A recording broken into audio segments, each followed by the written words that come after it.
നമുക്കിരിക്കാം. നമ്മൾ ഒരുമിച്ചൊരു വചനം വായിക്കുന്നു. നിങ്ങളും ഉറക്കെ പറയണം കേട്ടോ.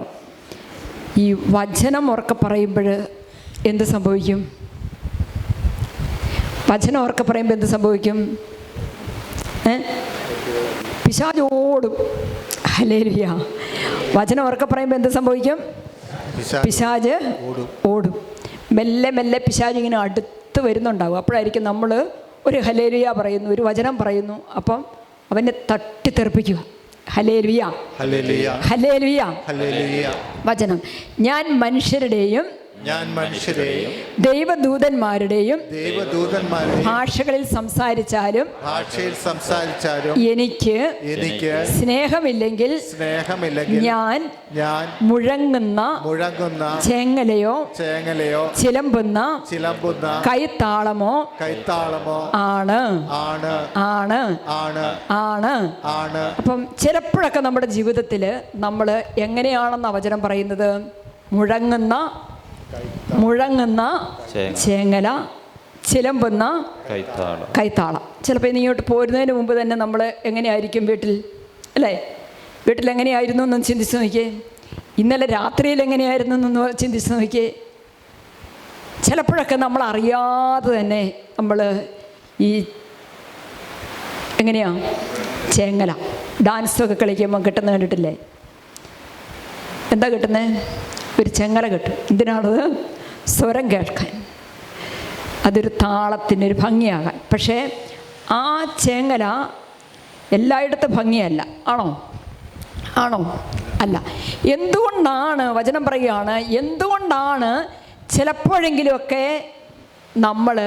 നമ്മുടെ വീട്ടിൽ, നമ്മുടെ കൂട്ടുകാരുടെ ഇടയിൽ, സുഹൃത്തുക്കളുടെ ഇടയിൽ, സഹപ്രവർത്തകരുടെ ഇടയിലൊക്കെ ഈ ചിലങ്ങുന്ന ചേമ്പല പോലെ ആയി മാറുന്നത്? ചിലങ്ക ഇങ്ങനെ കിലുങ്ങിക്കൊണ്ടിരിക്കുന്ന പോലെ എപ്പോഴും ഇങ്ങനെ നമ്മളിങ്ങനെ അസ്വസ്ഥപ്പെടുത്തിക്കൊണ്ടിരിക്കുകയാണ്. നമുക്കറിയാം, ഒരു അവസരം കേട്ടാൽ അതെപ്പോഴും നമുക്കൊരു അസ്വസ്ഥതയുണ്ടാകും, അല്ലേ? ആണോ? ഒരു പ്രോഗ്രാം കണ്ടുകൊണ്ടിരിക്കുമ്പോൾ ഒരു ഡാൻസിൻ്റെ ചെങ്ങല കിലുങ്ങുന്ന കേട്ടാൽ കുഴപ്പമൊന്നുമില്ല. പക്ഷെ ആ ചെങ്ങല കിലുക്കം എപ്പോഴും നല്ലതാണോ? അല്ല. എങ്കിൽ ഈ വചനം ഒന്നുകൂടെ പറഞ്ഞേ. ഞാൻ മനുഷ്യരുടെയും ദൈവദൂതന്മാരുടെയും ഭാഷകളിൽ സംസാരിച്ചാലും എനിക്ക് സ്നേഹമില്ലെങ്കിൽ, ആ വാക്കൊന്നും കൂടെ പറഞ്ഞേ. എനിക്ക് സ്നേഹമില്ലെങ്കിൽ ഞാൻ മുഴങ്ങുന്ന ചെങ്ങലയോ ചിലമ്പുന്ന കൈത്താളമോ പോലെയാണ്. ആമേൻ. എനിക്ക് പ്രവചനപരം ഉണ്ടായിരിക്കുകയും സകല രഹസ്യങ്ങളും ഞാൻ ഗ്രഹിക്കുകയും ചെയ്താലും സകല വിജ്ഞാനവും മലകളെ മാറ്റാൻ തക്ക വിശ്വാസവും എനിക്കുണ്ടായാലും സ്നേഹമില്ലെങ്കിൽ ഞാൻ ഒന്നുമല്ല. ഇനി ആ വലത്തുകരം എടുത്ത് നെഞ്ചേരോട്ട് വെച്ചിട്ട് പറഞ്ഞേ, സ്നേഹമില്ലെങ്കിൽ ഞാൻ ഒന്നുമല്ല. ഞാൻ എൻ്റെ സർവസമ്പത്തും ദാനം ചെയ്താലും എൻ്റെ ശരീരം ദഹിപ്പിക്കാൻ വിട്ടുകൊടുത്താലും സ്നേഹമില്ലെങ്കിൽ എനിക്ക് ഒരു പ്രയോജനവുമില്ല. 3 കാര്യങ്ങൾ ആവർത്തിച്ച് പറയുക. സ്നേഹമില്ലെങ്കിൽ ഞാൻ ഒന്നുമല്ല. പറഞ്ഞേ. സ്നേഹമില്ലെങ്കിൽ ഞാനൊന്നുമല്ല. ഒന്നോടെ പറഞ്ഞേ. സ്നേഹമില്ലെങ്കിൽ ഞാനൊന്നുമല്ല. സ്നേഹമില്ലെങ്കിൽ ഞാനൊന്നുമല്ല. സ്നേഹമില്ലെങ്കിൽ എനിക്ക് ഒരു പ്രയോജനവുമില്ല. സ്നേഹമില്ലെങ്കിൽ എനിക്ക് ഒരു പ്രയോജനവുമില്ല. ഇനി വലത്തേറുമീർത്തി. Amen hallelujah. Amen hallelujah. Amen hallelujah. Amen പറഞ്ഞു, സമ്മതിച്ചു. ഏത്? ഈ പറഞ്ഞ വചനം ഞാൻ സമ്മതിച്ച് എൻ്റെ ഹൃദയത്തിലേക്ക് സ്വീകരിച്ചു. എന്താണ് ആ വചനം? സ്നേഹമില്ലെങ്കിൽ എനിക്കൊരു പ്രയോജനവും ഇല്ല.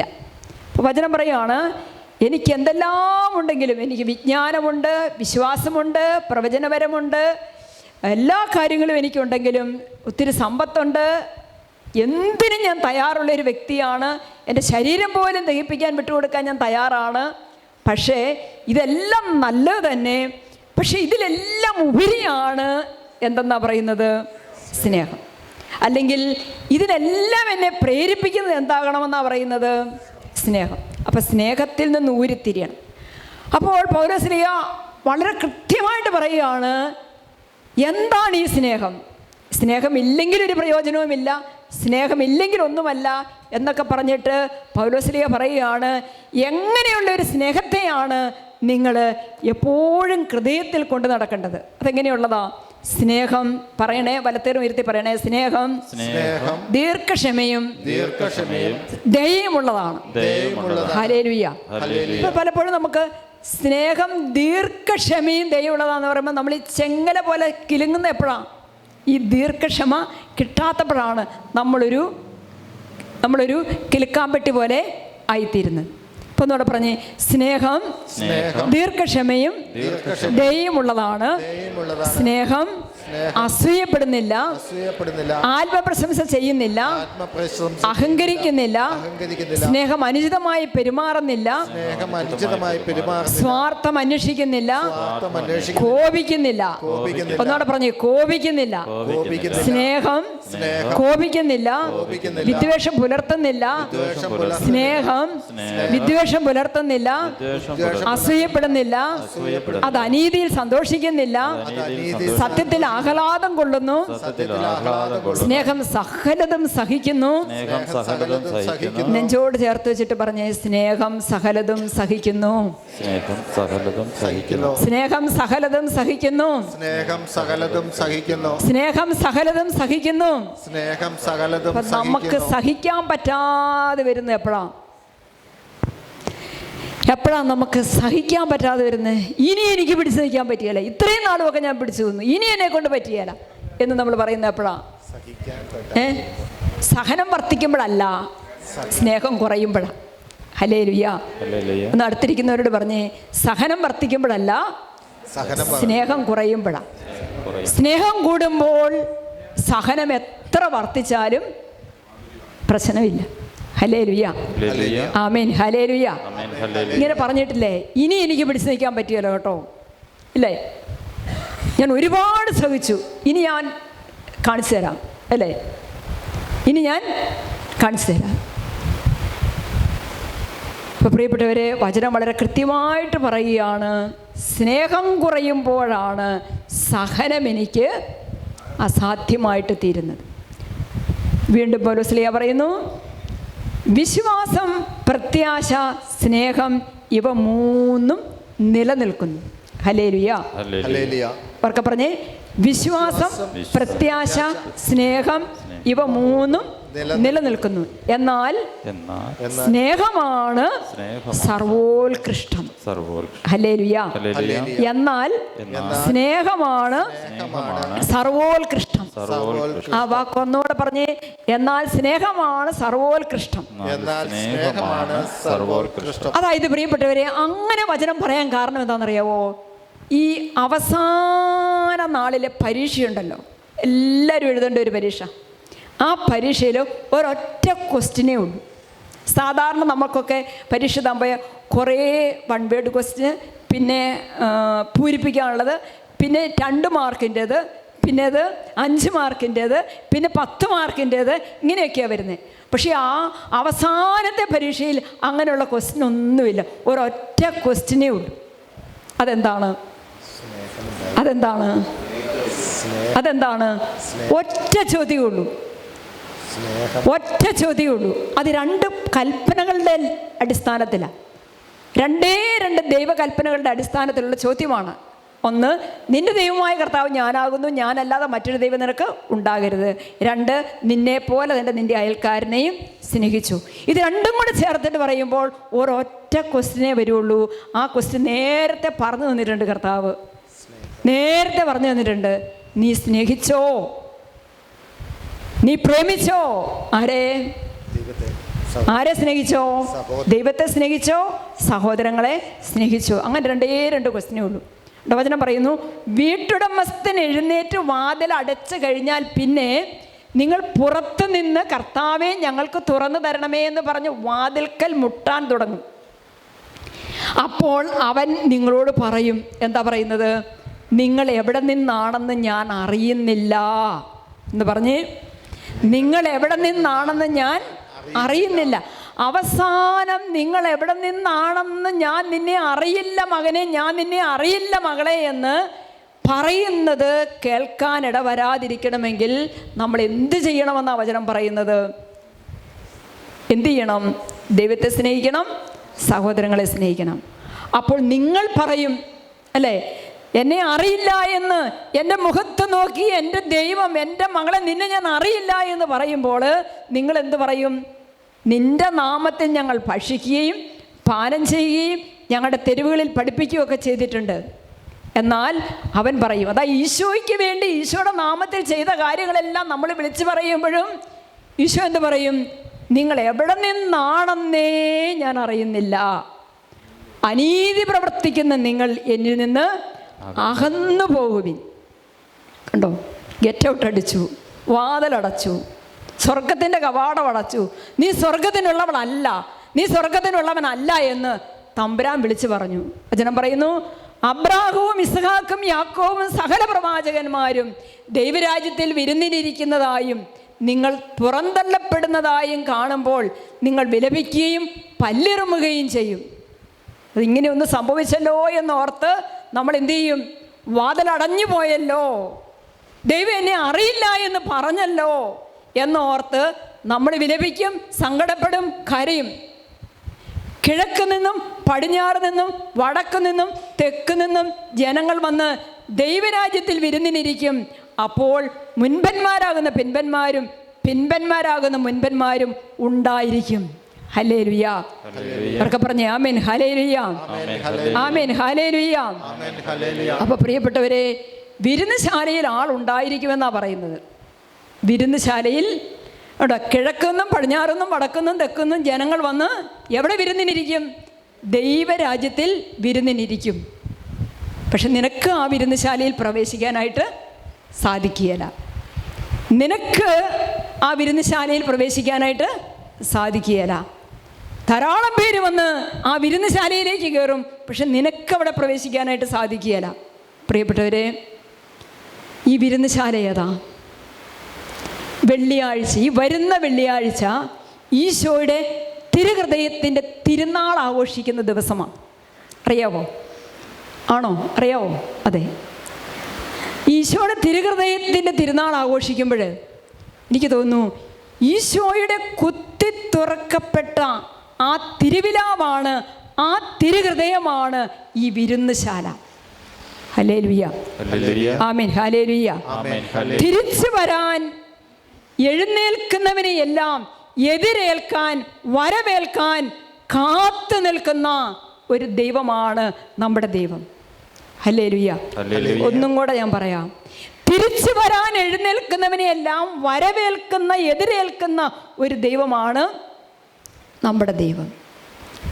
അപ്പം ഈശോയുടെ തിരുഹൃദയത്തിലേക്ക്, ഈശോയുടെ തിരുഹൃദയത്തിൻ്റെ ആ വിരുന്ന് ആസ്വദിക്കാൻ വേണ്ടിയിട്ട് തിരിച്ചു വരാൻ എഴുന്നേൽക്കുന്ന എല്ലാവരെയും എതിരേൽക്കുന്ന, വരവേൽക്കുന്ന ഒരു തമ്പുരാനാണ് നമ്മുടെ തമ്പുരാൻ. ഹല്ലേലൂയ. ഉറക്കെ പറഞ്ഞേ, സ്വരമുയർത്തി പറഞ്ഞേ ആമേൻ ഹല്ലേലൂയ, ആമേൻ ഹല്ലേലൂയ. പ്രിയപ്പെട്ടവരെ, മറ്റൊരിടത്തും കിട്ടാത്ത മേൽത്തരം വിഭവങ്ങളാണ് ഈ വിരുന്നുശാലയിൽ നമുക്ക് ലഭിക്കുന്നത്. ആമേൻ, ആമേൻ. കണ്ടോ? വചനം പറയുന്നു, വിശുദ്ധ ലൂക്കായുടെ സുവിശേഷം 15:23 ഇങ്ങനെ പറയപ്പെട്ടിരിക്കുന്നു, കൊഴുത്ത കാളക്കുട്ടിയെ കൊണ്ടുവന്ന് കൊല്ലുവിൻ, നമുക്ക് ഭക്ഷിച്ച് ആഹ്ലാദിക്കാം. ഹല്ലേലൂയ. ഒരു ഷെയ്ക്കാൻ്റെ കൊടുത്തിട്ട് പറഞ്ഞ, നമുക്ക് ഭക്ഷിച്ച് ആഹ്ലാദിക്കാം, നമുക്ക് ഭക്ഷിച്ച് ആഹ്ലാദിക്കാം. ഒന്നോടെ പറഞ്ഞേ, നമുക്ക് ഭക്ഷിച്ച് ആഹ്ലാദിക്കാം. ഈ തിരുവചനം ഏത് സാഹചര്യത്തിൽ പറഞ്ഞതാണെന്ന് അറിയാവോ? കൊഴുത്ത കാളക്കുട്ടിയെ കൊണ്ടുവന്ന് കൊല്ലുവിൻ, നമുക്ക് ഭക്ഷിച്ച് ആഹ്ലാദിക്കാം. എപ്പോൾ പറഞ്ഞതായത്? ധൂർത്തപുത്രനെ കുറിച്ച് പിതാവായ ആ തൻ്റെ നല്ല പിതാവ് പറയുന്ന വാക്കാണ് അല്ലേ? എപ്പോഴാണ് ധൂർത്തപുത്രൻ? ധൂർത്തപുത്രൻ എഴുന്നേറ്റ് തിരിച്ചു വരാൻ എഴുന്നേറ്റപ്പോൾ വരവേൽക്കാൻ, എതിരേൽക്കാൻ നിന്ന പിതാവ് പറഞ്ഞ വാക്കുകളാണ്, കൊഴുത്ത കാളക്കുട്ടിയെ കൊണ്ടുവന്ന്. ഈ പിതാവ്, ഇവിടെ കാണുന്ന ഈ പിതാവ് ഏത് പിതാവിൻ്റെ പ്രതിനിധിയാണ്? സ്വർഗത്തിലുള്ള നമ്മുടെ പിതാവിൻ്റെ പ്രതിനിധിയാണ്. അപ്പം സ്വർഗത്തിലുള്ള നമ്മുടെ പിതാവ് ഈ കൊഴുത്ത കാളക്കുട്ടിയെ കൊന്ന് നമുക്ക് വേണ്ടി ഭക്ഷിക്കാൻ വിരുന്നൊരുക്കിയത്. ആ കാളക്കുട്ടി ഏതാ? ഈശോയ. കാൽവരിയിലെ ബലിയാണത്. കാൽവരിയിലെ ബലിയാണ്. പിതാവായ ദൈവം എനിക്കും നിങ്ങൾക്കും വേണ്ടി, ലോകം മുഴുവനും വേണ്ടിയും ഭക്ഷിച്ചാഹ്ലാദിക്കാൻ കൊന്ന, കാൽവരിയിൽ നമുക്ക് വേണ്ടി ജീവൻ ബലി അർപ്പിച്ച ആ വിരുന്ന് എന്ന് പറയുന്നത് വിശുദ്ധ കുർബാനയാണ്, ദിവ്യകാരുണ്യമാണ്. ഈ ദിവ്യകാരുണ്യത്തിലാണ് ഈശോയുടെ തിരുഹൃദയം ഓരോ ദിവസവും ദിവ്യകാരുണ്യ സ്വീകരണത്തിലൂടെ നമ്മൾ സ്വീകരിച്ചുകൊണ്ടിരിക്കുന്നത്. ആ വിരുന്ന് നമ്മൾ ആസ്വദിച്ചുകൊണ്ടിരിക്കുന്നത്, അനുഭവിച്ചുകൊണ്ടിരിക്കുന്നത്. ഹല്ലേലൂയ.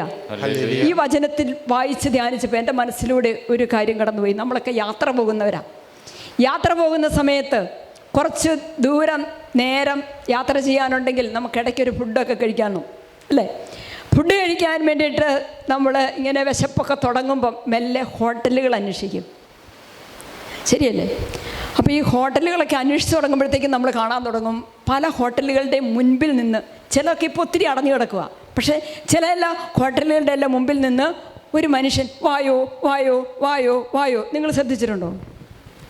ഫുഡ് റെഡി വാ, ഫുഡ് റെഡി വാ, അങ്ങനെ പറയുന്നത് കേട്ടിട്ടുണ്ടോ? ഞാൻ കേട്ടിട്ടുണ്ട്. അപ്പം നമ്മൾ അതിൻ്റെ ബോർഡൊക്കെ ഒന്ന് നോക്കും, ഇവിടെ എന്തൊക്കെ ഫുഡാണ് ഉള്ളത്. നമുക്ക് ചെറിയ ചെറിയ കഞ്ഞിയൊക്കെ മതി, കഞ്ഞി ഉണ്ടോ എന്ന് നോക്കും. ബിരിയാണി വേണ്ട ഒരു ബിരിയാണി ഉണ്ടോ എന്ന് നോക്കും, അല്ലേ? കുഴിമന്തി വേണ്ട ഒരു കുഴിമന്തി ഉണ്ടോ എന്ന് നോക്കും. പിന്നെ എന്നതാ അൽഫാം വേണ്ട ഒരു അൽഫാം ഉണ്ടോ എന്ന് നോക്കും. പിന്നെ എന്നതാ 25 ചിക്കനോ അല്ലേ അങ്ങനത്തെ ഉണ്ടോ അതുണ്ടോ എന്ന് നോക്കും. അങ്ങനെ നോക്കിയിട്ട് നമുക്ക് ഇഷ്ടപ്പെട്ടതുണ്ടെന്ന് തോന്നുവാണെങ്കിൽ നമ്മൾ അതിനകത്ത് കയറും. എനിക്ക് പെട്ടെന്ന് എൻ്റെ മനസ്സിൽ തോന്നി, ഈശോ ഇങ്ങനെയാണ് കുത്തി തുറക്കപ്പെട്ട ഹൃദയം തുറന്ന് വെച്ചിട്ട് വായോ വായോ വായോ, ഫുഡ് റെഡി ഫുഡ് റെഡി എന്ന് പറഞ്ഞ് നമ്മളെല്ലാവരും ഇങ്ങനെ ആ തിരുഹൃദയത്തിലേക്ക് വിളിച്ചുകൊണ്ടിരിക്കുമല്ലേ? ആണോ? ഇനി നമുക്കിഷ്ടപ്പെട്ട ഒരു വിഭവങ്ങളും അതിനകത്തില്ലെങ്കിൽ വണ്ടി മുന്നോട്ടെടുത്തിട്ട് നമ്മൾ വീണ്ടും കട തിരയും, ഹോട്ടൽ തിരയും. അപ്പം നമ്മൾ കാണും ബാറ് അല്ലേ? അതിനകത്ത് ബാർ ഹോട്ടൽ കണ്ടിട്ടില്ലേ നിങ്ങൾ? ഞാൻ കണ്ടിട്ടുണ്ട് ബാർ ഹോട്ടൽ. അപ്പോൾ അതാണ് നമ്മുടെ ഇൻട്രസ്റ്റ് എങ്കിൽ നമ്മുടെ വണ്ടി അതിൻ്റെ മുമ്പിൽ നിൽക്കും, അതിനകത്ത് കയറും. അവിടെയും ഒരാൾ നിന്ന് വായോ റെഡി വായോ റെഡി. അതാരാ? പിശാച്. അപ്പം പിശാച് നമുക്ക് വേണ്ടി വിരുന്നൊരുക്കുന്നുണ്ട്, ഈശോയും നമുക്ക് വേണ്ടി വിരുന്നൊരുക്കുന്നുണ്ട്. ഏത് വിരുന്നശാലയിലേക്കാണ് ഞാനും നിങ്ങളും കയറുന്നത്? അതാണ് വളരെ പ്രധാനപ്പെട്ട കാര്യം. പ്രിയപ്പെട്ടവരെ, ഈശോ ഒരുക്കുന്ന വിരുന്നശാലയിലേക്കാണ് നമ്മൾ കയറുന്നതെങ്കിൽ അവിടെ നമുക്ക് പിതാവായ ദൈവം ഈശോയിലൂടെ ഒരുക്കി തരുന്ന വിഭവസമർത്ഥമായ നിത്യജീവനിലേക്കുള്ള വിരുന്ന് അനുഭവിക്കുകയാണ്. അത് സ്നേഹത്തിൻ്റേതാണ്, രക്ഷയുടേതാണ്, അത് കാരുണ്യത്തിൻ്റേതാണ്, ക്ഷമയുടേതാണ്, ഔദാര്യത്തിൻ്റേതാണ്, അനുകമ്പയുടേതാണ്, അനുഗ്രഹത്തിൻ്റേതാണ്, സൗഖ്യത്തിൻ്റേതാണ്, വിടുതലിൻ്റേതാണ്, വിമോചനത്തിൻ്റേതാണ്. ആരെല്ലാം ഈശോയുടെ തിരുഹൃദയമാകുന്ന വിരുന്നിൽ നിന്ന് വിരുന്ന് ആസ്വദിച്ചിട്ടുണ്ടോ അവർക്കൊക്കെ അനുഗ്രഹമുണ്ടായിട്ടുണ്ട്, സൗഖ്യമുണ്ടായിട്ടുണ്ട്, വിടുതൽ കിട്ടിയിട്ടുണ്ട്, വിമോചനം കിട്ടിയിട്ടുണ്ട്, കരുണ ലഭിച്ചിട്ടുണ്ട്, ക്ഷമ ലഭിച്ചിട്ടുണ്ട്, പാവപ്രതി ലഭിച്ചിട്ടുണ്ട്, ആനന്ദിച്ചാഹ്ലാദിച്ചിട്ടുണ്ട്. വലത്തേരുമുയർത്തി പറഞ്ഞേ amen hallelujah, amen hallelujah, amen hallelujah, amen hallelujah.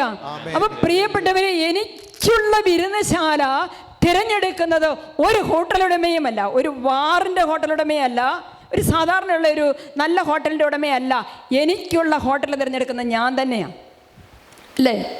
നമ്മളെ ആരും കയ്യെ പിടിച്ച് ബാർ ഹോട്ടലിലേക്കോ നമ്മളെ ആരും കയ്യെ പിടിച്ച് മറ്റു ഹോട്ടലിലേക്കോ ഒന്നും കയറ്റുന്നില്ല, ഉണ്ടോ? നമ്മൾ തന്നെയാണ് തിരഞ്ഞെടുക്കുന്നത്. അപ്പം ഞാൻ എവിടെ ഇരിക്കുന്നത്?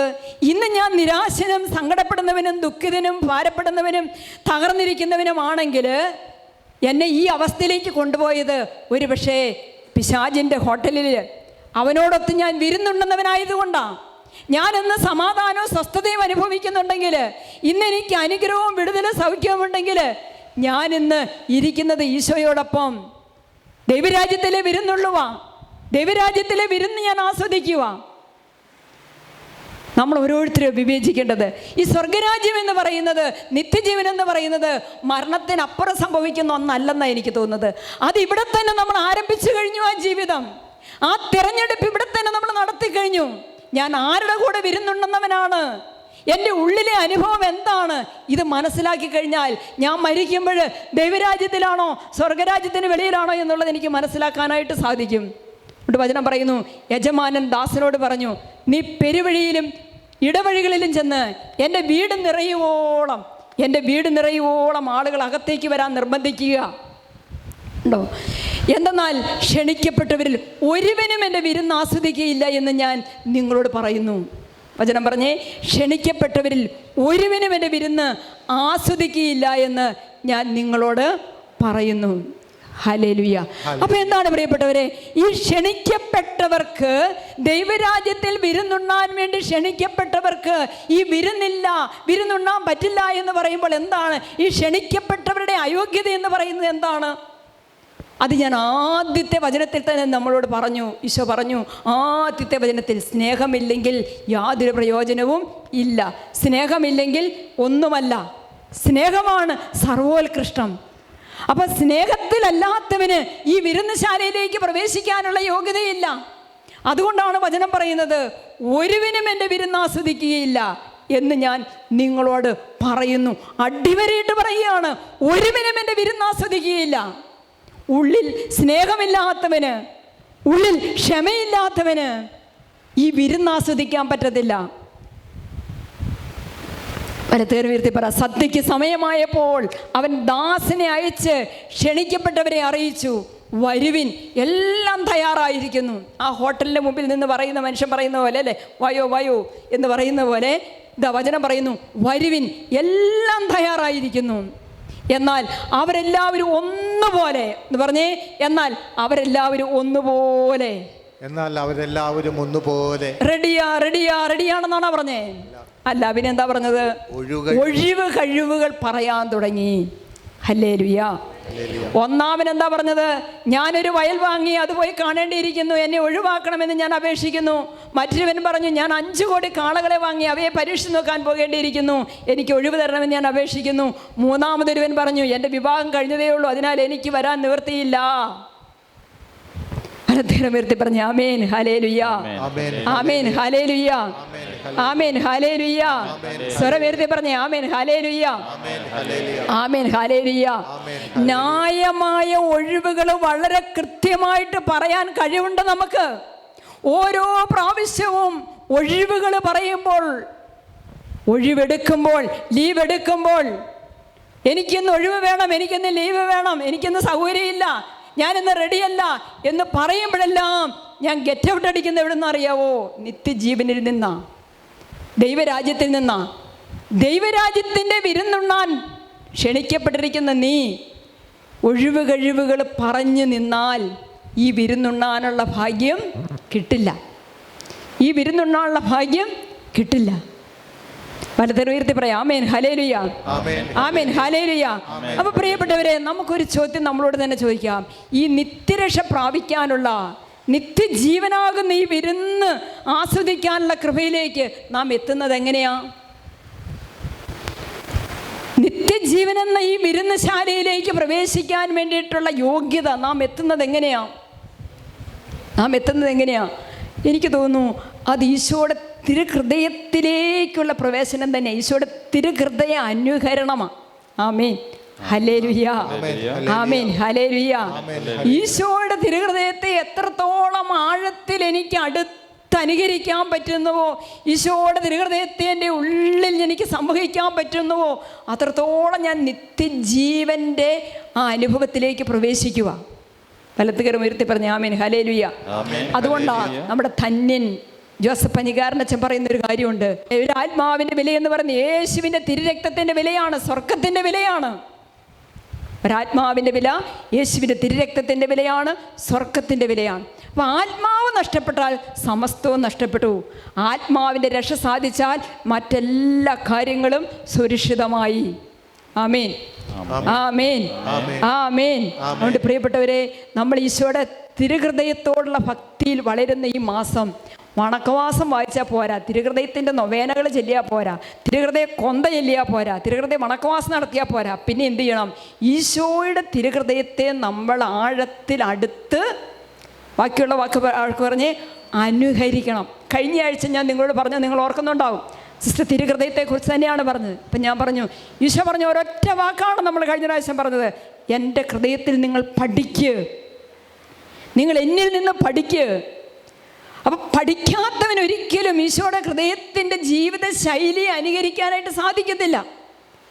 അപ്പം നിത്യരക്ഷയ്ക്ക് യോഗ്യരാകത്തക്ക വിധം കൃപയിലേക്ക് ഒരാത്മാവ് എത്തുന്നത് പൂർണ്ണമായിട്ട് ഈശോയുടെ തിരുഹൃദയത്തെ അനുകരിക്കുന്നതിലൂടെ തന്നെയാണ്. ആമേൻ. അപ്പോൾ അതിന് വേണ്ടിയിട്ടാണ് സഭ നമുക്കിങ്ങനെ ഒരു മാസം നിശ്ചയിച്ചു തന്നിരിക്കുന്നത്.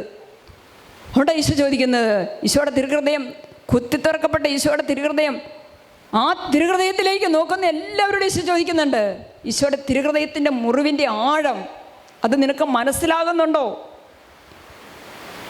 നിനക്ക് വേണ്ടി കുത്തി മുറിവേൽപ്പിക്കപ്പെട്ട ആ ഈശോയുടെ തിരുഹൃദയത്തിൻ്റെ, ഈശോയുടെ വിലാപിലെ മുറിവിൻ്റെ ആഴം നിനക്ക് മനസ്സിലാകുന്നുണ്ടോ?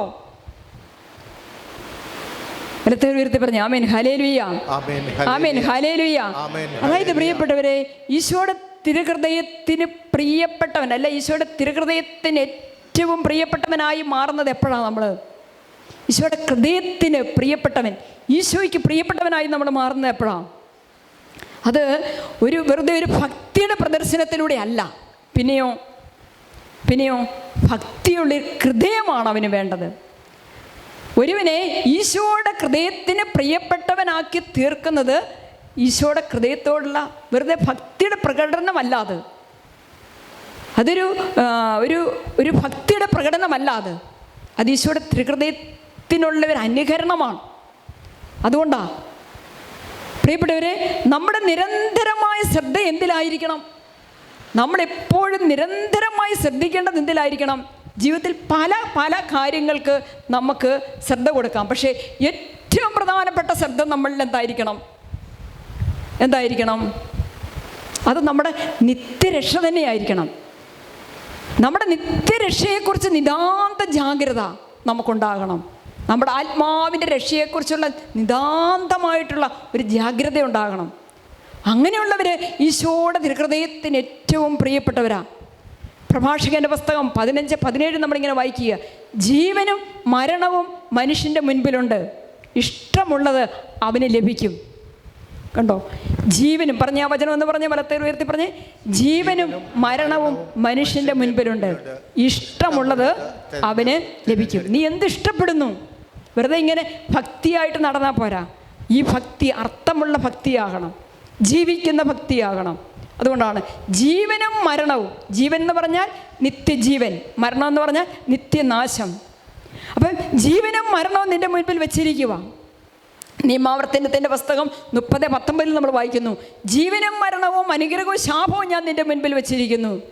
Hallelujah, hallelujah, amen, hallelujah. അപ്പം എല്ലാ കാര്യങ്ങളിലും ആത്മരക്ഷയ്ക്ക് വേണ്ടിയിട്ടുള്ള ഒരു പരിശ്രമം ഉണ്ടെങ്കിൽ നീ ജീവനെ തിരഞ്ഞെടുത്തിരിക്കുന്നു, നിത്യജീവനെ തിരഞ്ഞെടുത്തിരിക്കുന്നു.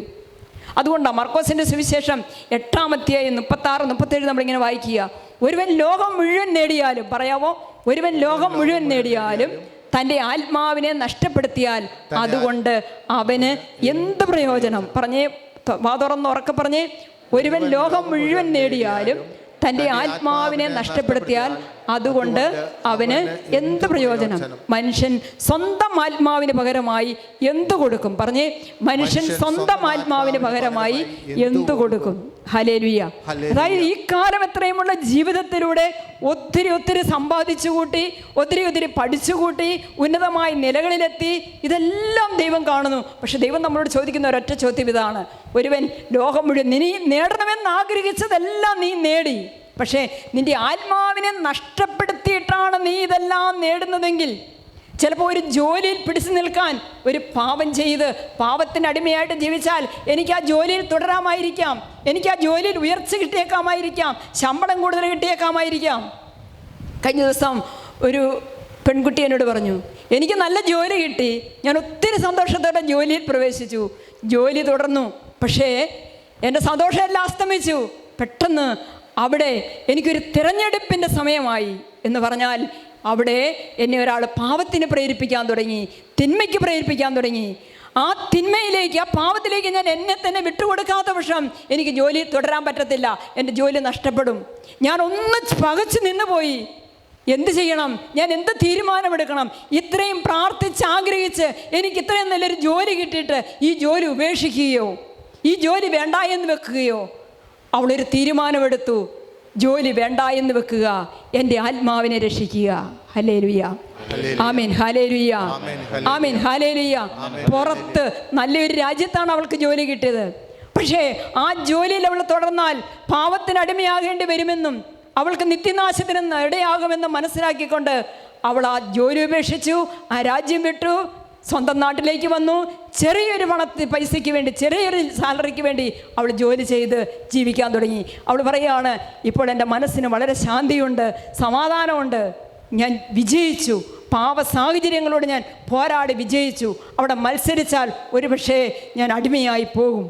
വലത്തുകരമുയർത്തി ആമേൻ, ഹല്ലേലൂയ, ആമേൻ, ഹല്ലേലൂയ.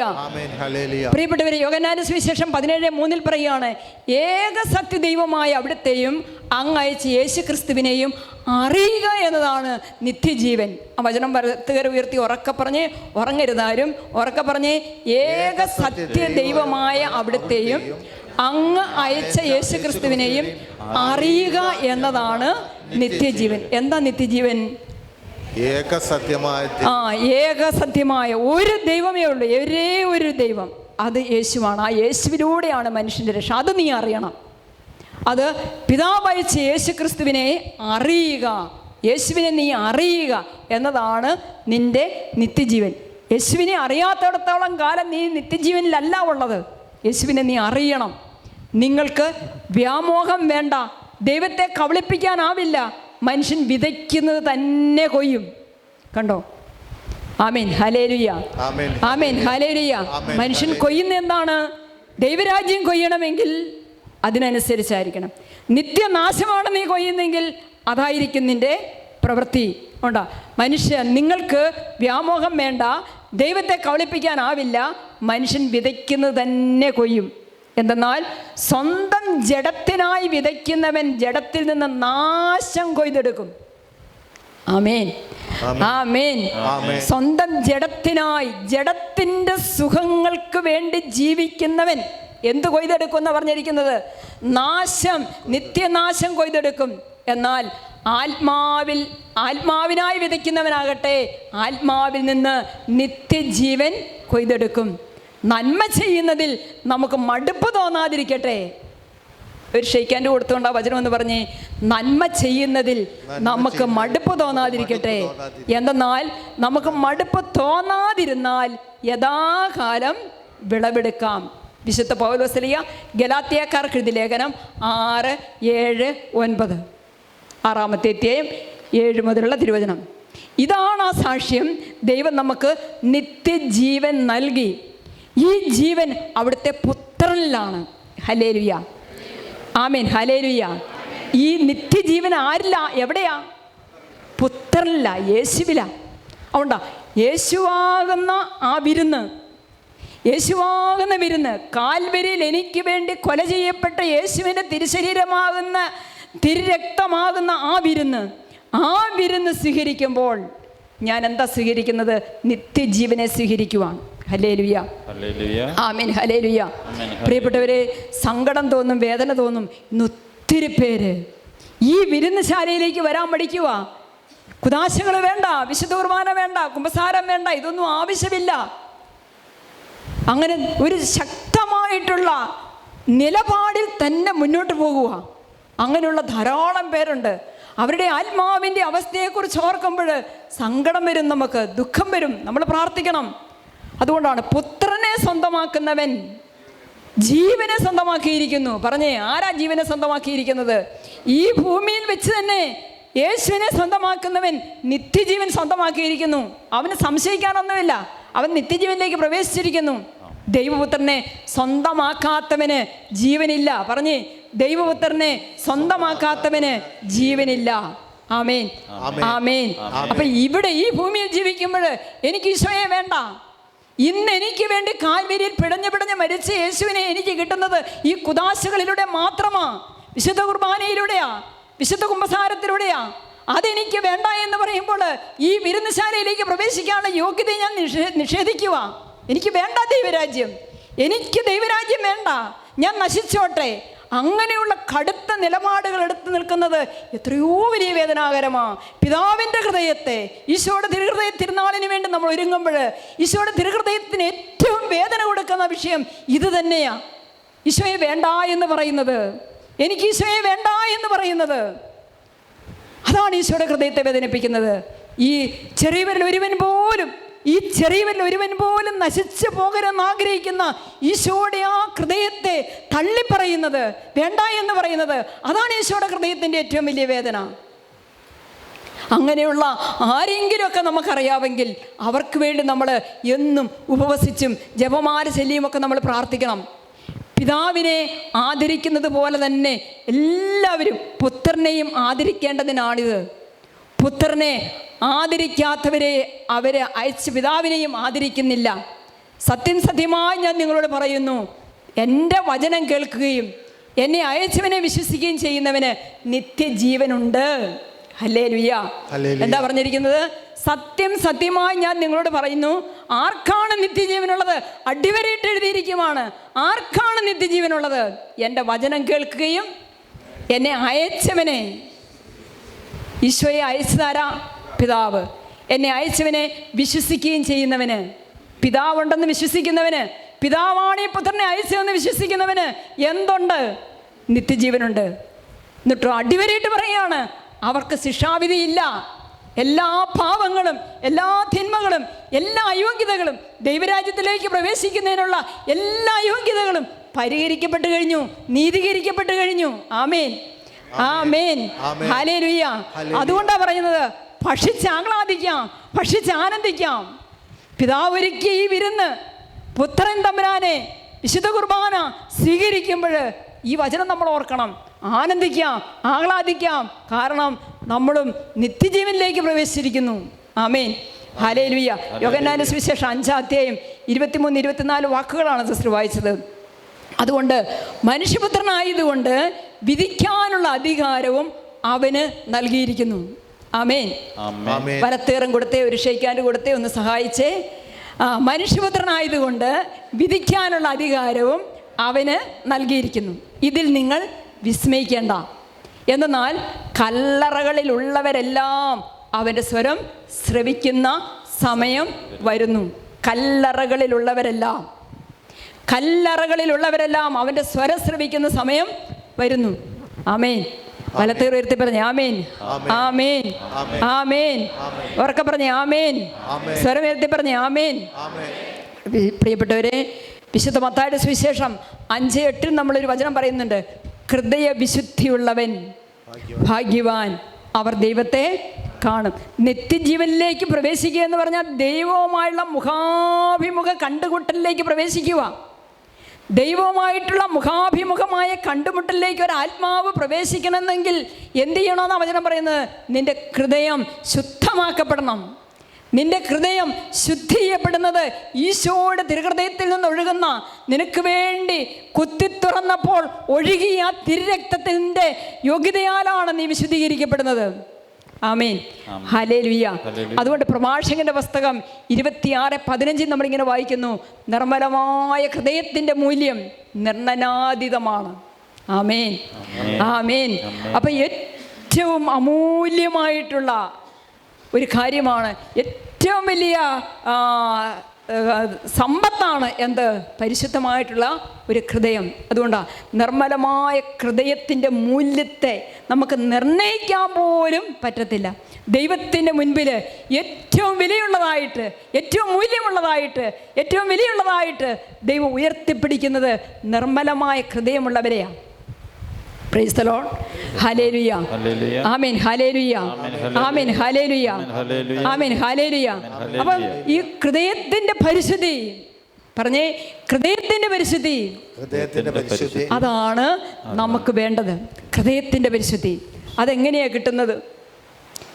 ഹൃദയത്തിൻ്റെ പരിശുദ്ധി, അതായത് ദൈവത്തിനുള്ള സമ്പൂർണമായ സമർപ്പണത്തിന് ഏറ്റവും അനിവാര്യമായ ഒരു പുണ്യമാണ് പരിശുദ്ധി എന്ന് പറയുന്നത്.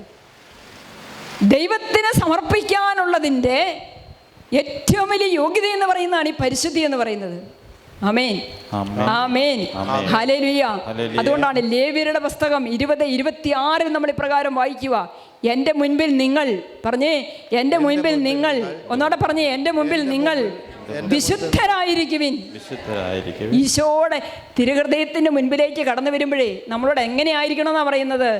വിശുദ്ധരായിരിക്കുവിൻ. എന്തെന്നാൽ കർത്താവായ ഞാൻ, പറഞ്ഞേ, കർത്താവായ ഞാൻ പരിശുദ്ധനാണ്. അവർക്ക് പറഞ്ഞേ, കർത്താവായ ഞാൻ പരിശുദ്ധനാണ്. നിങ്ങൾ എനിക്ക് സ്വന്തമാകേണ്ടതിന്, പറഞ്ഞേ, നിങ്ങൾ എനിക്ക് സ്വന്തമാകേണ്ടതിന് ഞാൻ നിങ്ങളെ മറ്റു ജനങ്ങളിൽ നിന്ന് വേർതിരിച്ചിരിക്കുന്നു. ഹല്ലേലൂയ. അവർക്ക് പറഞ്ഞേ ആമേൻ, ഹല്ലേലൂയ. അപ്പൊ വിശുദ്ധരാകാനുള്ളവരെ, പരിശുദ്ധരായിരിക്കേണ്ടവരെ ദൈവം എന്ത് ചെയ്തെന്നാ പറയുന്നത്? വേർതിരിച്ച് വെച്ചിരിക്കുക. അതെന്തിനു വേണ്ടിയാ വേർതിരിച്ച് വെച്ചിരിക്കുന്നത്? ദൈവത്തിന് സ്വന്തമാകാനുള്ളവരാ, ദൈവത്തിൻ്റെ സ്വന്തമാകാനുള്ളവരാ. അതുകൊണ്ടാണ് കർത്താവേ, ദേവന്മാരിൽ അങ്ങേക്ക് തുല്യനായ ആരുണ്ട്? കർത്താവേ, വിശുദ്ധിയാൽ മഹത്വപൂർണനും ശക്തവുമായ പ്രവർത്തനങ്ങളിൽ ഭീതിനും അത്ഭുതങ്ങൾ പ്രവർത്തിക്കുന്നവനുമായ അങ്ങേക്ക് തുല്യനായി ആരുണ്ട്? അപ്പം ദൈവത്തെക്കുറിച്ച് വിശേഷിപ്പിക്കുന്നിടത്തെല്ലാം പറയുന്നതാണ് ദൈവത്തിൻ്റെ വിശുദ്ധിയെക്കുറിച്ച്, ദൈവത്തിൻ്റെ പരിശുദ്ധിയെക്കുറിച്ച്. ആമേൻ, ആമേൻ. പ്രിയപ്പെട്ടവരെ, ഒരു ഷെയ്ക്കാൻഡും കൂടെ കൊടുത്തേ. ചിലർ ഇങ്ങനെ തലയാട്ടി എല്ലാം എന്നോട് സമ്മതിക്കുക. ഹല്ലേലൂയ. അവർക്ക് പറഞ്ഞേ ആമേൻ, ഹല്ലേലൂയ, ആമേൻ, ഹല്ലേലൂയ. കഴിഞ്ഞ ആഴ്ച സിസ്റ്റർ പറഞ്ഞതിൻ്റെ തുടർച്ചയാ.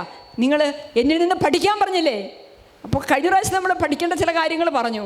അതിൻ്റെ കൂടെ അത് ആ വീഡിയോയിലുണ്ട്. ഇനി ഇതിനകത്തുനിന്ന് നമ്മൾ പഠിക്കേണ്ടത് എന്താണ്? എനിക്ക് തോന്നുന്നു ഈശോയുടെ ഹൃദയത്തിൻ്റെ ആ പരിശുദ്ധിയാണ് നമ്മൾ സ്വന്തമാക്കേണ്ടത്. അതാണ് വചനം മുഴുവൻ നമ്മൾ കാണുന്നത്. 1 സാമുവേൽ 2:2 നമ്മൾ കാണുക, കർത്താവിനെ പോലെ പരിശുദ്ധനായി മറ്റാരുമില്ല, കർത്താവല്ലാതെ മറ്റാരുമില്ല, നമ്മുടെ ദൈവത്തെ പോലെ സുസ്ഥിരമായൊരു ആശ്രയവുമില്ല. അല്ലേ? നമ്മളൊരു പഴഞ്ചൊല്ല് പറയല്ലേ, മുല്ലപ്പൂമ്പൊടി ഏറ്റുകിടക്കും കല്ലിനുമുണ്ട് സൗരഭ്യം. അപ്പം ദൈവത്തിൻ്റെ പരിശുദ്ധിയോട് നമ്മൾ ചേർന്ന് നിന്ന് വിശുദ്ധ കുർബാന സ്വീകരിച്ച് നമ്മളും ആരായിത്തീരും? മറ്റൊരു വിശുദ്ധ കുർബാനയായി, മറ്റൊരു ദിവ്യകാരുണ്യമായി നമ്മൾ മാറും.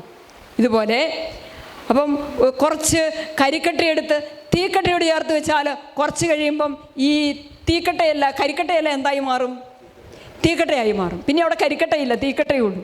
ഇതുപോലെ പരിശുദ്ധനായവനോട് നമ്മൾ നമ്മളെ തന്നെ ചേർത്ത് വെച്ചുകൊണ്ടിരുന്നാൽ, വിട്ടുപോകാതെ ചേർത്ത് പിടിച്ചുകൊണ്ടിരുന്നാൽ, അകന്നു പോകാതെ ചേർത്ത് പിടിച്ചുകൊണ്ടിരുന്നാൽ നമ്മളും ആരായി മാറും? ദൈവം ആഗ്രഹിക്കുന്നത് പോലെ പരിശുദ്ധിയുള്ളവരായി മാറും. ആമേൻ, ഹല്ലേലൂയ. ഉറക്കെ പറഞ്ഞേ ആമേൻ, ഹല്ലേലൂയ. യേശയ്യാ പ്രവാചകന്റെ പുസ്തകം 57:15 നമ്മൾ വായിക്കുകയാണ്: അത്യുന്നതനും മഹത്വപൂർണനുമായവൻ, അനന്തതയിൽ വസിക്കുന്ന പരിശുദ്ധൻ. Hallelujah, price the Lord. കണ്ടോ, ദൈവത്തെക്കുറിച്ച് പറയുന്നിടത്ത് ദൈവത്തിൻ്റെ ആ പരിശുദ്ധി എടുത്ത് പറയുകയാണ്. അത്യുന്നതനും മഹത്വപൂർണനുമായവൻ, അനന്തതയിൽ വസിക്കുന്ന പരിശുദ്ധൻ എന്ന നാമം വഹിക്കുന്നവൻ അരുൾ ചെയ്യുന്നു, ഞാൻ ഉന്നതമായ വിശുദ്ധ സ്ഥലത്ത് വസിക്കുന്നു. ബാക്കി ശ്രദ്ധിക്കണം. അനുതാപികളുടെ ഹൃദയത്തെയും വിനീതരുടെ ആത്മാവിനെയും നവീകരിക്കാൻ ഞാൻ അവരുടെ കൂടെ വസിക്കുന്നു. ആ വചനം ഒന്ന് പറയാവോ? അനുതാപികളുടെ ഹൃദയത്തെയും എല്ലാവരും പറയുന്നില്ലല്ലോ, വലത്തുകരൊന്ന് ഉയർത്തി ഉറക്കെ പറഞ്ഞേ. അനുതാപികളുടെ ഹൃദയത്തെയും വിനീതരുടെ ആത്മാവിനെയും നവീകരിക്കാൻ ഞാൻ അവരുടെ കൂടെ വസിക്കുന്നു. ഹല്ലേലൂയ. ഇന്ന് ഈശോ കൂടെ വസിക്കുന്നത് എങ്ങനെയാ? വിശുദ്ധ കുർബാനയിലൂടെയാ. അപ്പൊ വിശുദ്ധ കുർബാനയുടെ ഒരു ജീവിതം ഞാൻ നയിക്കാൻ തുടങ്ങി കഴിയുമ്പോൾ എന്നിൽ സംഭവിക്കുന്നത് എന്താ നമ്മളിൽ സംഭവിക്കുന്നത്? ഞാൻ നവീകരിക്കപ്പെടുന്നു. ഹല്ലേലൂയ. ഞാൻ നവീകരിക്കപ്പെടുന്നു, ഞാൻ വിശുദ്ധീകരിക്കപ്പെടുന്നു. ദൈവം ആഗ്രഹിക്കുന്ന പരിശുദ്ധിയിലേക്ക് ഞാൻ ഉയരുന്നു. വലത്തേറുമുയർത്തി ആമേൻ, ഹല്ലേലൂയ, ആമേൻ, ഹല്ലേലൂയ. ദൈവത്തിൻ്റെ കരുണയോടും സ്നേഹത്തോടും ചേർന്ന് പോകുന്നതാണ് ദൈവത്തിൻ്റെ പരിശുദ്ധി എന്ന് പറയുന്നത്. സ്നേഹമുള്ളവനാകുമ്പോൾ, കരുണയുള്ളവനാകുമ്പോൾ, അനുകമ്പയുള്ളവരാകുമ്പോൾ, രാവിലെ അച്ഛൻ പറഞ്ഞില്ലേ, അച്ഛൻ പറഞ്ഞ ഓർക്കുന്നുണ്ട്, അച്ഛൻ തുടക്കത്തിൽ തന്നെ പറഞ്ഞ ഓർക്കുന്നുണ്ട് എന്താണെന്നുള്ളത്.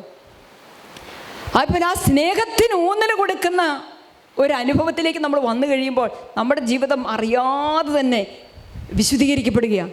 1 പത്രോസ് 1:16 പറയുകയാണ്, ഞാൻ പരിശുദ്ധനായിരിക്കുന്നത് കൊണ്ട്, പറഞ്ഞേ, ഞാൻ പരിശുദ്ധനായിരിക്കുന്നത് കൊണ്ട്, ഉറക്കെ പറ, ഞാൻ പരിശുദ്ധനായിരിക്കുന്നത് കൊണ്ട്, ഞാൻ പരിശുദ്ധനായിരിക്കുന്നത് കൊണ്ട് നിങ്ങളും നിങ്ങളും പരിശുദ്ധരായിരിക്കുവിൻ. ഹല്ലേലൂയ.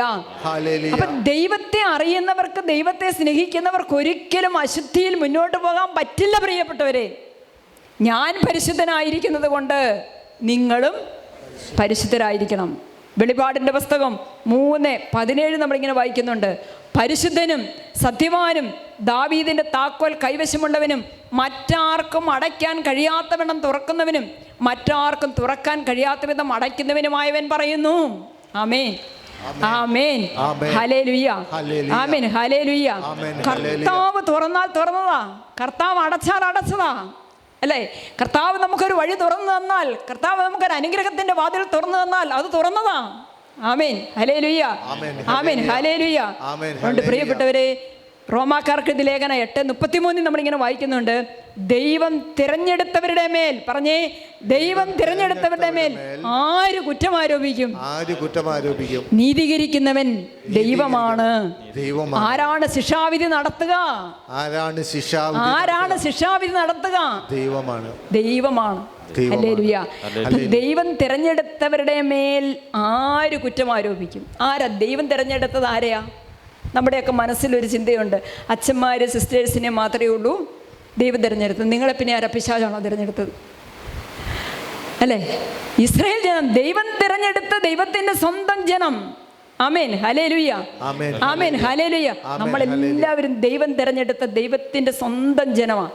അതുകൊണ്ട് വിശുദ്ധരാകാൻ വിളിക്കപ്പെട്ടിരിക്കുന്ന അച്ഛന്മാരും സിസ്റ്റേഴ്സും ആണെന്ന് ചിന്തിച്ചിട്ട് നമുക്ക് അശുദ്ധിയിൽ ജീവിക്കാമെന്നല്ല, നമ്മളെല്ലാവരും വിശുദ്ധരാകാൻ വിളിക്കപ്പെട്ടവരാ, ദൈവം തിരഞ്ഞെടുത്തവരാ. അതുകൊണ്ടാ ദൈവം തിരഞ്ഞെടുത്തവരുടെ മേൽ ആര് കുറ്റം ആരോപിക്കും? നീതീകരിക്കുന്നവൻ, ആ വാക്കാണ്, നീതീകരിക്കുന്നവൻ ദൈവമാണ്. എങ്ങനെയാ നമ്മുടെ ആത്മാക്കളെ ദൈവം നീതീകരിച്ചത്? ദൈവം തിരഞ്ഞെടുത്ത ഒരു ആത്മാവിനെ ദൈവം എങ്ങനെ നീതീകരിച്ചു? യേശുവിൻ്റെ കുരിശിലെ ബലിയിലൂടെ നീതീകരിച്ചു. ആ ബലിയാണ് അൾത്താരയിലെ ബലി. ആ അൾത്താരയിലെ ബലിയിൽ പങ്കെടുത്തുകൊണ്ടിരിക്കുന്ന നമ്മളെ ഓരോരുത്തരെയും ദൈവം നീതീകരിച്ചുവെങ്കിൽ, ദൈവം നമ്മളെ വിശുദ്ധരെന്ന് വിളിച്ചുവെങ്കിൽ, ദൈവം നമ്മളെ പരിശുദ്ധനെന്ന് വിളിച്ചുവെങ്കിൽ ആർക്കും നമ്മുടെ മേൽ കുറ്റം ആരോപിക്കാൻ കഴിയുമെന്ന് തീർമീർത്തി. ആമേൻ, hallelujah, amen, hallelujah, amen, hallelujah. എന്നാൽ നിങ്ങൾ തിരഞ്ഞെടുക്കപ്പെട്ട വംശവും രാജകീയ പുരോഹിത ഗണവും വിശുദ്ധ ജനതയും ദൈവത്തിൻ്റെ സ്വന്തം ജനവുമാണ്. ആരെക്കുറിച്ചാണ് പറഞ്ഞിരിക്കുന്നത്? ആ ബോധ്യമുള്ളൊരു നെഞ്ചെ കൈവച്ചെന്ന് സമ്മതിച്ചേ. ആരെക്കുറിച്ചാണ് പറഞ്ഞിരിക്കുന്നത്? ഒന്നോടെ വചനം പറഞ്ഞ്, നിങ്ങൾ തിരഞ്ഞെടുക്കപ്പെട്ട വംശവും രാജകീയ പുരോഹിത ഗണവും വിശുദ്ധ ജനതയും ദൈവത്തിന്റെ സ്വന്തം ജനവുമാണ്. അതിനാൽ അന്ധകാരത്തിൽ നിന്ന് തന്റെ അത്ഭുതകരമായ പ്രകാശത്തിലേക്ക് നിങ്ങളെ വിളിച്ചവന്റെ നന്മകൾ പ്രകീർത്തിക്കണം. ആമേൻ, ആമേൻ, ഹല്ലേലൂയ. നമ്മൾ അന്ധകാരത്തിലായിരുന്നു, അതാണ് അന്ധകാരത്തിൽ നിന്ന് തൻ്റെ അത്ഭുതകരമായ പ്രകാശത്തിലേക്ക്. ഈശോ പ്രകാശമാണ്, ലോകത്തിന് മുഴുവൻ പ്രകാശമാണ്.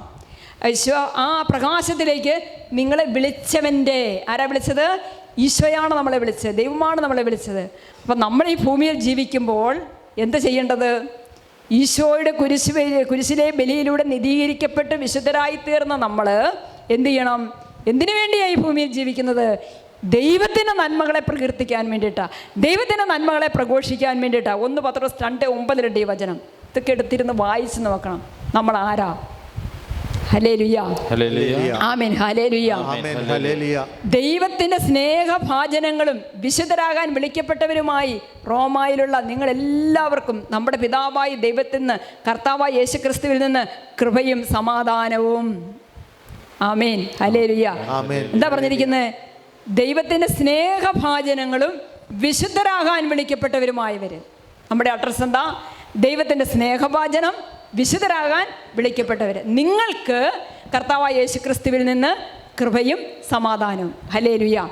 ഉറക്കെ പറഞ്ഞേ ആമേൻ. ഹല്ലേലൂയ. ആമേൻ. ഹല്ലേലൂയ. ഉറക്കെ പറഞ്ഞേ ആമേൻ. ഹല്ലേലൂയ. ആമേൻ. ഹല്ലേലൂയ. പ്രിയപ്പെട്ടവരെ, നമ്മൾ ദൈവത്തിൻ്റെ പരിശുദ്ധിയിൽ, ദൈവത്തിൻ്റെ വിശുദ്ധിയിൽ, ദൈവത്തോടൊത്തായിരിക്കാൻ, ദൈവത്തോട് കൂടെ ആയിരിക്കാൻ വിളിക്കപ്പെട്ടവരാണ് നമ്മളെന്നുള്ള ആഴമേറിയ ബോധ്യം ഉള്ളിൽ വെച്ചുകൊണ്ട് വേണം നമ്മൾ പോകാൻ. യെശയ്യാ പ്രവാചകന്റെ പുസ്തകം 6:3 വായിക്കുകയാണ്. അവ പരസ്പരം ഉദ്ഘോഷിച്ചു കൊണ്ടിരുന്നു, പരിശുദ്ധൻ പരിശുദ്ധൻ സൈന്യങ്ങളുടെ കർത്താവ് പരിശുദ്ധൻ. ഇന്ന് അച്ഛൻ ക്ലാസ് തുടങ്ങിയപ്പോൾ ഇത് പറഞ്ഞുകൊണ്ടാണ് തുടങ്ങിയത്. ഓർക്കുന്നുണ്ടോ? ഉണ്ടോ? ഉണ്ട്. പരിശുദ്ധൻ പരിശുദ്ധൻ പരിശുദ്ധൻ സൈന്യങ്ങളുടെ കർത്താവ് പരിശുദ്ധൻ. ഭൂമി മുഴുവൻ അവിടുത്തെ മഹത്വം നിറഞ്ഞിരിക്കുന്നു. ഭൂമി മുഴുവൻ അവിടുത്തെ മഹത്വം നിറഞ്ഞിരിക്കും. അപ്പം ദൈവത്തിൻ്റെ ആ പരിശുദ്ധിയെക്കുറിച്ചുള്ള ബോധ്യം കിട്ടിയപ്പോൾ സ്വന്തം അയോഗ്യതയെക്കുറിച്ചുള്ള ബോധ്യവും കിട്ടി. അതുകൊണ്ട് പറയുകയാണ്, യെശയ്യാപ്രവാചകൻ പറയുകയാണ്, എനിക്ക് ദുരിതം, ഞാൻ നശിച്ചു. ഞാൻ പറഞ്ഞു, എനിക്ക് ദുരിതം, ഞാൻ നശിച്ചു. എന്തെന്നാൽ ഞാൻ അശുദ്ധമായ അധരങ്ങളുള്ളവനും അശുദ്ധമായ അധരമുള്ളവരുടെ മധ്യേ വസിക്കുന്നവനുമാണ്. കണ്ടോ, സ്വന്തം ദൈവത്തിൻ്റെ പരിശുദ്ധിയെ ആഴത്തിൽ മനസ്സിലാക്കിയപ്പോൾ പ്രവാചകന് സ്വന്തം അയോഗ്യതയെക്കുറിച്ചും അശുദ്ധിയെക്കുറിച്ചുമുള്ള ബോധം വളരെ ആഴത്തിൽ കിട്ടുക. അതുകൊണ്ടാണ് നമുക്കൊരു നല്ല കുമ്പസാരത്തിനൊക്കെ പോകുന്നത് എപ്പോഴാണ്? നമുക്ക് സ്വയാവബോധം വരുന്നത്, ഞാൻ പാപിയാണ്, എനിക്ക് അയോഗ്യതകളുണ്ട്, എനിക്ക് കുറവുകളുണ്ട്. ഈ ബോധ്യം കിട്ടണമെങ്കിൽ ദൈവത്തിൻ്റെ പരിശുദ്ധിയിലേക്ക് നമ്മൾ കടന്നു വരണം. പരിശുദ്ധി, ഈ വിശുദ്ധി, ദൈവത്തിൻ്റെ ഈശോയുടെ ഹൃദയത്തിൻ്റെ ആ വിശുദ്ധിയിലേക്ക് പ്രവേശിക്കാനായിട്ടുള്ള മാർഗം എന്താണ്? ഈശോയുടെ ആ ഹൃദയത്തിൻ്റെ പരിശുദ്ധിയിലേക്ക് നമുക്ക് പ്രവേശിക്കാനുള്ള മാർഗം എന്താണ്? ഒന്നാമത്തെ മാർഗം എന്ന് പറയുന്നത് അനുരഞ്ജനപ്പെടലാണ്. ഈ അനുരഞ്ജനപ്പെടൽ എവിടെയാണ് സംഭവിക്കുന്നത്? അനുരഞ്ജനപ്പെടൽ എവിടെയാണ് സംഭവിക്കുന്നത്? കുമ്പസാരക്കൂട്ടിലാണ്. വചനം പറയുന്നു, എല്ലാവരും പാപം ചെയ്ത് ദൈവമഹത്വത്തിന് അയോഗ്യരായി അവർ അവിടുത്തെ കൃപയാൽ യേശുക്രിസ്തു വഴിയുള്ള വീണ്ടെടുപ്പിലൂടെ, ആ വാക്ക് പറഞ്ഞേ, അവിടുത്തെ കൃപയാൽ യേശുക്രിസ്തു വഴിയുള്ള വീണ്ടെടുപ്പിലൂടെ സൗജന്യമായി നീതീകരിക്കപ്പെടുന്നു. ആമേൻ. ഹല്ലേലൂയ. ആമേൻ. ഹല്ലേലൂയ. കേട്ടോ, ആ വാക്ക് ഓർക്കണേ, സൗജന്യമായി. ഇന്ന് കുമ്പസാരക്കൂട്ടിൽ നിന്ന് നമ്മൾ സ്വീകരിക്കുന്ന ആ കൃപയുടെ, ആ അനുഗ്രഹത്തിൻ്റെ അളവ് നിശ്ചയിക്കാൻ പറ്റുമോ? സൗജന്യമായി നമ്മൾ നീതീകരിക്കപ്പെടുന്നു. വിശ്വാസം വഴി സംലപ്തമാകുന്ന രക്തം കൊണ്ടുള്ള പാവപരിഹാരമായി ദൈവം അവനെ നിശ്ചയിച്ചു തന്നു. അവിടുന്ന് തൻ്റെ ക്ഷമയിൽ പഴയ പാവങ്ങളെ അവഗണിച്ചുകൊണ്ട് ഇപ്പോൾ തൻ്റെ നീതി വെളിപ്പെടുത്താനും അങ്ങനെ താൻ നീതിമാനാണെന്ന് യേശുവിൽ വിശ്വസിക്കുന്നവനെ നീതീകരിക്കാനും ആണെന്ന് തെളിയിക്കുന്നു. അലത്തുകരമുയർത്തി. ആമേൻ. ഹല്ലേലൂയ. ആമേൻ. ഹല്ലേലൂയ. അപ്പോൾ ഈ അനുരഞ്ജനം, ഈശോയുമായുള്ള നമ്മുടെ അനുരഞ്ജനം സാധ്യമാകുന്നത് ഈ കുമ്പസാരം എന്ന കുദാശയിലൂടെ ഈശോയുടെ പീഡാസഹനത്തിൻ്റെയും കുരിശുമരണത്തിൻ്റെ ഉത്ഥാനത്തിൻ്റെ യോഗ്യതയാൽ, ഈശോയുടെ പീഡാസഹനത്തിൻ്റെ യോഗ്യത വഴി നമ്മളെ നീതീകരിക്കുന്നതിൻ്റെ കൃപയാണ്. എല്ലാവരും പാപം ചെയ്ത് ദൈവമഹത്വത്തിന് അയോഗ്യരായി, പറഞ്ഞ്, എല്ലാവരും പാപം ചെയ്ത് ദൈവമഹത്വത്തിന് അയോഗ്യരായി അവർ അവിടുത്തെ കൃപയാൽ യേശുക്രിസ്തുവിനോട് ഐക്യപ്പെടാൻ ജ്ഞാനസ്നാനം സ്വീകരിച്ച നാം എല്ലാവരും, കണ്ടോ, യേശുക്രിസ്തുവിനോട് ഐക്യപ്പെടാൻ നാം സ്വീകരിച്ച ജ്ഞാനസ്നാനം, അത് മാമോദീസായ സ്വീകരിച്ച നാം അവൻ്റെ മരണത്തോട് ഐക്യപ്പെടാനാണ് ജ്ഞാനസ്നാനം സ്വീകരിച്ചതെന്ന് നിങ്ങൾക്ക് അറിഞ്ഞുകൂടെ? അങ്ങനെ അവൻ്റെ മരണത്തോട് നമ്മെ ഐക്യപ്പെടുത്തി ജ്ഞാനസ്നാനത്താൽ നാം അവനോടൊത്ത് സംസ്കരിക്കപ്പെട്ടു. ക്രിസ്തു മരിച്ചതിന് ശേഷം പിതാവിൻ്റെ മഹത്വത്തിൽ ഉയർത്തെഴുന്നേറ്റതുപോലെ നാമും പുതിയ ജീവിതം നയിക്കേണ്ടതിനാണ്. ഹല്ലേലൂയ. അവനോടൊത്ത് സംസ്കരിക്കപ്പെട്ടത്, അവൻ്റെ മരണത്തിന് സദൃശ്യമായ ഒരു മരണത്തിൽ നാം അവനോട് ഐക്യപ്പെട്ടവരാണെങ്കിൽ അവൻ്റെ പുനരുത്ഥാനത്തിന് സദൃശ്യമായ ഒരു പുനരുത്ഥാനത്തിൽ നാം അവനോടൊപ്പം ഐക്യപ്പെട്ടവരായിരിക്കും. കണ്ടോ, നിത്യജീവൻ എന്ന വിഷയം എവിടെ എത്തിയെന്ന് നോക്കിയേ, എങ്ങനെയാണ് സ്വന്തമാക്കുന്നതെന്ന് നോക്കിയേ. Hallelujah. Amen. Hallelujah. Amen. Hallelujah. നാം ഇനി പാപത്തിന് അടിമപ്പെടാതിരിക്കത്തക്ക വിധം പാപപൂർണമായ ശരീരത്തെ നശിപ്പിക്കാൻ വേണ്ടി നമ്മിലെ പഴയ മനുഷ്യൻ അവനോടുകൂടെ ക്രൂശിക്കപ്പെട്ടിരിക്കുന്നു എന്ന് നമുക്കറിയാമല്ലോ. Price the Lord. റോമാക്കാർക്കെഴുതിയ ലേഖനം 6-ാം അധ്യായം 3-6 സിസ്റ്റർ ഇപ്പോൾ വായിച്ച വചനമുള്ളത്. അതുപോലെ നിങ്ങളും പാപത്തെ സംബന്ധിച്ചിടത്തോളം മരിച്ചവരാണെന്നും യേശുക്രിസ്തുവിൽ ദൈവത്തിന് വേണ്ടി ജീവിക്കുന്നവരാണെന്നും അറിഞ്ഞുകൊള്ളുവിൻ. Praise the Lord. ഹല്ലേലൂയ. അതുകൊണ്ട് ജഡമോഹങ്ങൾ നിങ്ങളെ കീഴ്പ്പെടുത്താൻ തക്കവിധം പാപം നിങ്ങളുടെ മർത്യശരീരത്തിൽ ഭരണം നടത്താതിരിക്കട്ടെ. ആമേൻ, ഹല്ലേലൂയ. ഇനി നിങ്ങൾക്ക് ജഡമോഹങ്ങൾ കടിമപ്പെടാൻ പാടില്ല. ഇനി ജഡമോഹങ്ങൾ നിങ്ങളെ കീഴ്പ്പെടുത്താൻ പാടില്ല. കാരണം നിങ്ങൾ ആരാണ്? ആ ഒരു ബോധ്യം നമ്മുടെ മനസ്സിലുണ്ടാകണം. അതുകൊണ്ട് നിങ്ങളുടെ സ്വർഗ്ഗസ്ഥനായ പിതാവ് പരിപൂർണനായിരിക്കുന്നത് പോലെ നിങ്ങളും പരിപൂർണരായിരിക്കുവിൻ. ആമേൻ, ഹല്ലേലൂയ. അവരും സത്യത്താൽ വിശുദ്ധീകരിക്കപ്പെടേണ്ടതിന് അവർക്ക് വേണ്ടി ഞാൻ എന്നെ തന്നെ വിശുദ്ധീകരിക്കുന്നു. ആമേൻ, ഹല്ലേലൂയ. സ്വരമുയർത്തി പറഞ്ഞേ amen, hallelujah, amen, hallelujah, amen, hallelujah. എൻ്റെ പ്രിയപ്പെട്ടവരെ, ഈ വാഗ്ദാനങ്ങൾ നമുക്കുള്ളതിനാൽ ശരീരത്തിൻ്റെയും ആത്മാവിൻ്റെയും എല്ലാ അശുദ്ധിയിൽ നിന്നും നമ്മെ തന്നെ ശുചീകരിക്കുകയും ദൈവഭയത്തിൽ വിശുദ്ധി പരിപൂർണമാക്കുകയും ചെയ്യാം. പൗലോസ് പറയുകയാണ്, വിശുദ്ധി പരിപൂർണമാക്കുകയും ചെയ്യാം. അപ്പം പരിശുദ്ധിയിൽ ജീവിച്ചാൽ അന്ത്യവിധിയും സ്വർഗരാജ്യവും ഉറപ്പാണ്, അല്ലേ? നമുക്ക് അന്ത്യവിധിയിൽ ദൈവരാജ്യത്തിലേക്ക് പ്രവേശിക്കാനുള്ള ആ യോഗ്യത ഉറപ്പാണ്. അതുകൊണ്ട് വചനം പറയുന്നു, അശുദ്ധിയിലേക്കല്ല വിശുദ്ധിയിലേക്കാണ് ദൈവം നമ്മെ വിളിച്ചിരിക്കുന്നത്. പറഞ്ഞേ, അശുദ്ധിയിലേക്കല്ല വിശുദ്ധിയിലേക്കാണ് ദൈവം നമ്മെ വിളിച്ചിരിക്കുന്നത്. അതിനാൽ ഈ കാര്യങ്ങൾ അവഗണിക്കുന്നവൻ മനുഷ്യനെയല്ല, പരിശുദ്ധാത്മാവിനെ നിങ്ങൾക്ക് നൽകുന്ന ദൈവത്തെയാണ് നിങ്ങൾ അവഗണിക്കുന്നത്. Praise the Lord, hallelujah, amen, hallelujah. സ്വരമുയർത്തി പറഞ്ഞേ ആമേൻ, ഹല്ലേലൂയ, ആമേൻ, ഹല്ലേലൂയ. നിങ്ങളുടെ ആത്മാവും ശരീരവും അവികലവും പൂർണ്ണവുമായിരിക്കട്ടെ. Hallelujah, amen, hallelujah, amen, hallelujah, amen, hallelujah, amen, hallelujah. അപ്പം പ്രിയപ്പെട്ടവരെ, നമ്മൾ കുറച്ചുകൂടെ ജാഗ്രതയോടെ, കുറച്ചുകൂടെ ശ്രദ്ധയോടെ, ഒരിക്കലും നമ്മുടെ ആത്മനാശം സംഭവിക്കരുതെന്നുള്ള ദൃഢനിശ്ചയത്തോടെ, നിത്യജീവൻ സ്വന്തമാക്കണമെന്നുള്ള ശക്തമായ ആഗ്രഹത്തോടെ ജീവിതത്തിൻ്റെ എല്ലാ തിരഞ്ഞെടുപ്പുകളുടെയും മുൻപിൽ നമ്മൾ ശ്രദ്ധാലുക്കളായിരിക്കണം. ആമേൻ, hallelujah, amen, hallelujah, amen, hallelujah, amen, hallelujah. നമ്മളിനി ആരാധനയിലേക്കൊക്കെ പ്രവേശിക്കുകയാണ്. നമുക്ക് എഴുന്നേറ്റ് നിൽക്കാം.